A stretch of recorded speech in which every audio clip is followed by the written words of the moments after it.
जब आप अखबार में पढ़ते हैं कि प्रधानमंत्री श्री नरेंद्र मोदी जी के लिए सरकार ने 2 हवाई जहाज खरीदे 16,000 करोड़ के, 2 हवाई जहाज 16,000 करोड़ रुपए के, तो जान लो बहनों और भाइयों, ये आपके पैसे हैं। ये वो पैसे हैं जिनसे किसानों का कर्ज माफ होना चाहिए था। ये वो पैसे हैं जो पुरानी पेंशन की स्कीम में जाने थे। ये वो पैसे हैं जिनसे आपके लिए पाठशालाएं बननी थी, आपके लिए नए उद्योग बनने थे। जब आप पढ़ते हैं कि पुराने संसद भवन की सुंदरीकरण के लिए 20,000 करोड़ रुपए प्रधानमंत्री जी ने खर्च करवाए हैं और अब हमारे पास एक बहुत बड़ा अच्छा नया संसद भवन है, वाह वाह, बहुत खुश हैं हम। अच्छा है, देश के लिए आपने अच्छा संसद भवन बना लिया, लेकिन क्या जरूरत थी इतने सारे पैसे खर्चने के लिए, जब उस समय पता क्या था? कोविड था, कोरोना था।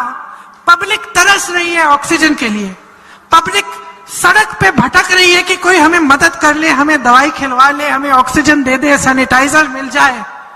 और आप क्या घोषणा कर रहे हैं कि आप पुराने संसद भवन के सुंदरीकरण के लिए 20,000 करोड़ रुपए खर्चेंगे। 20,000 रुपए अगर आप खर्च रहे थे तो उस समय स्वास्थ्य की सुविधाओं के लिए क्यों नहीं खर्चे? थोड़े दिनों बाद वहां काम शुरू हो गया दिल्ली में, पुरानी इमारतें तोड़ फोड़ दी, नई वाली बन रही थी, सड़कें बड़ी हो रही थी, खूब हम देख रहे थे, धूल उड़ रही थी। कुछ महीनों बाद किसानों ने आंदोलन शुरू किया। किसानों ने आंदोलन इसलिए शुरू किया क्योंकि 3 काले कानून ला रहे थे ये, जिससे किसानों की कमर टूट जाती।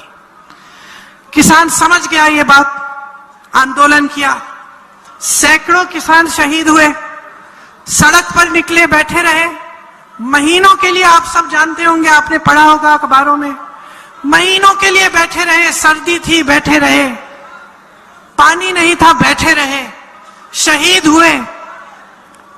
प्रधानमंत्री जी अपने आवास से नहीं निकले उनसे बात करने के लिए। उस समय मैं यूपी में काम करती थी, किसानों का गन्ने का बकाया 15,000 करोड़ रुपए था। 15,000 करोड़ रुपए का बकाया, 20,000 करोड़ रुपए का सुंदरीकरण, और सरकार कह रही थी हमें इस बकाये के पास, हमारे पास पैसे नहीं है इस बकाये को देने के लिए। समझ रहे हैं आप? देखिए, कल मैंने खबरों में देखा था, कहीं पे लिखा था कि अब विंध्य के जो लोग हैं वो भाजपा से ऊब चुके हैं। सच है कि नहीं है? लग तो रहा है। क्यों ऊब चुके हो? 18 साल से तो इनकी सरकार ला रहे हो, झूठ बोलने की आदत है,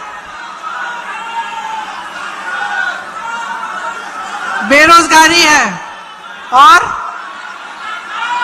महंगाई है।